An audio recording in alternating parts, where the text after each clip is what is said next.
Any other tips for guitarists, technical, musical, or otherwise?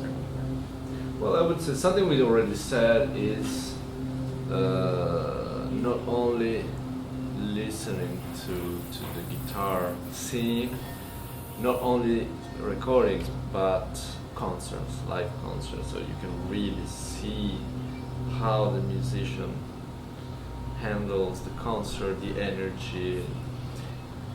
But definitely listening the whole repertoire.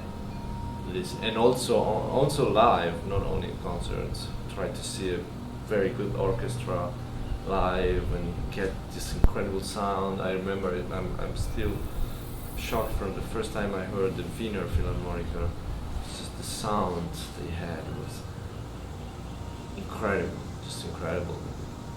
A great quartet, piano, and well, trio, whatever. Try to really to live the music, to go to concert, to really extend more as possible the knowledge and the really the listening of the music. And one other thing is play with other musicians, not only duo guitar, not only guitarist, but violin, cello. Do as many chamber music projects you can, because it's a singer, because this really makes you think to the music in another way and makes you aware of many things we do. Because when you play solo, you can do what you want. You can do your rallentandos, general, you do what you want. But then as soon as first time you play with someone else, all of a sudden you realize that, you know, in a certain type of thing you sort of tend to speed up, in other things you tend to slow down, and all of a sudden you get aware of your playing. So for me, I would say, if I have to say one, is play a lot of chamber music.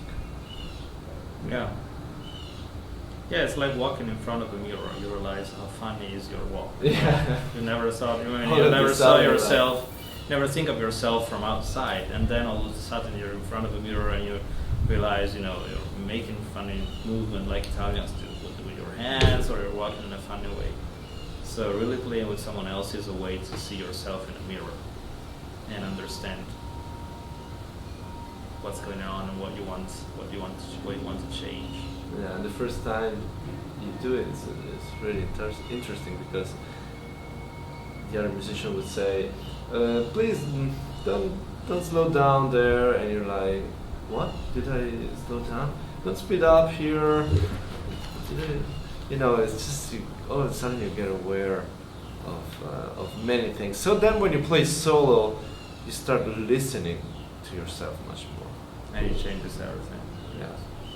And then, well, to Americans in particular, as much as they can, you know, if they have the chance, if they're lucky enough, try to, you know, to learn, to be open to differences, to learn maybe another language, all things that are not directly music related, but that can be very important. You know, absorbing all the cultural differences to create your unique ideas.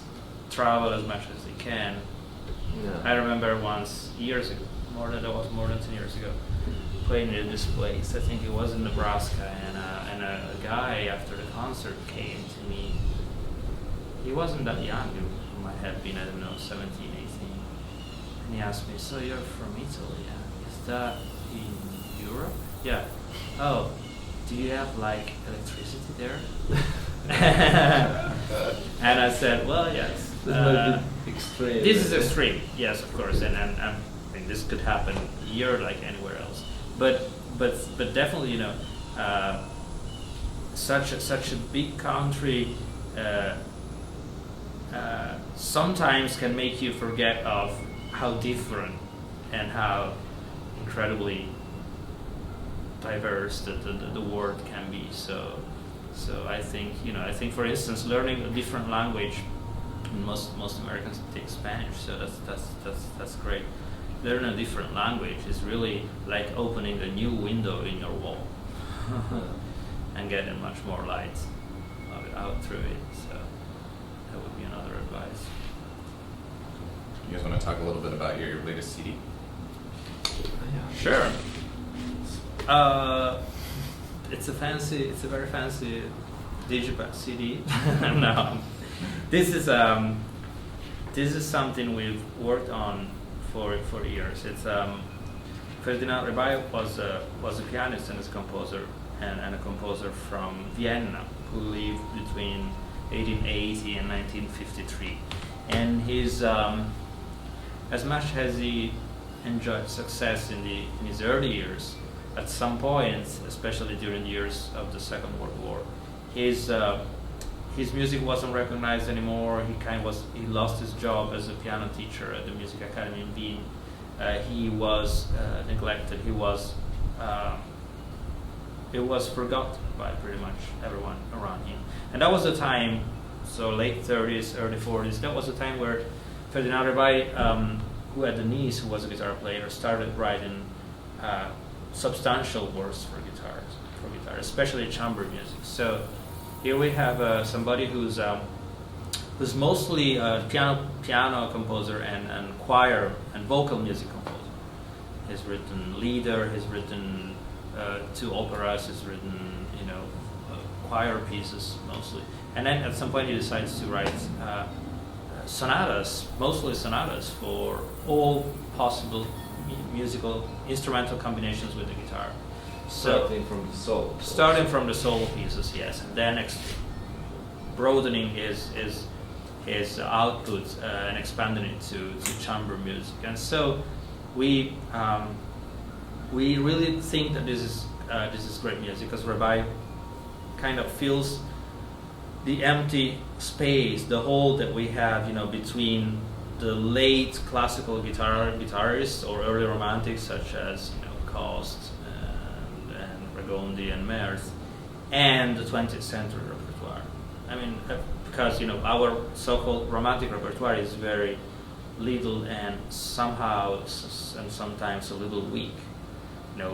Most of our famous romantic composer wrote pieces that are a page long or 2 pages long. I mean, the longest Targa has ever written is a piece that a piano players would play in their living rooms after dinner. So this guy wrote in a style that was definitely conservative, especially for the time where he was writing, because he's composing in the 30s and 40s the way composers would write 50 years before. But he's composing substantial works, pieces written sonata forms, 3, 4, 5 movements, quintets, sextets, quartets, all possible duos with guitar.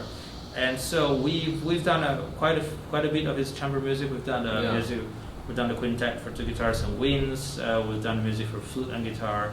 We've done the solo guitar music. And so on this recording, we did the first recording of this Grosses duo, this great duo, this grand duo for 2 guitars, where one of the 2 guitars is a so-called quint bass guitar, that is to say, a bass guitar that is tuned a fifth lower, and that expands the range of the instrument and make it similar to the register of the range of a piano.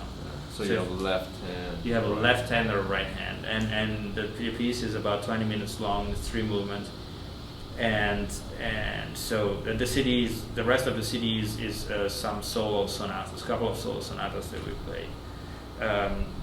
So we think that Ferdinand Rebai's music that was not published during his lifetime, except for very few little pieces, we think that Ferdinand Rebai music is really the missing step. The missing step in the evolution of the guitar repertoire between the end of the 19th century and the beginning of the 20th century. So our idea is that this composer is really important. It's the closest thing that we have to Brahms in a way, even though it comes 50 years later. Yeah, so if you like Brahms, if you like Schubert, you would like this.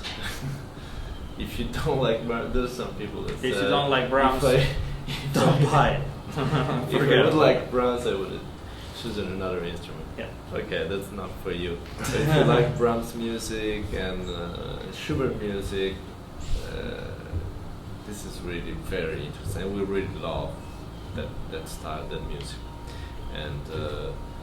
and also it's interesting. Well, this music is little by little. It's been published by Philomel.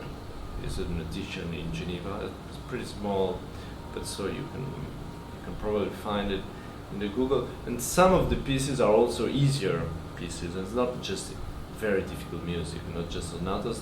He also wrote, and one is here. Some very beautiful theme variations. So you would always stick to a very clear form, either the sonatas or theme variations, and but the music, the repertoire, the music he wrote,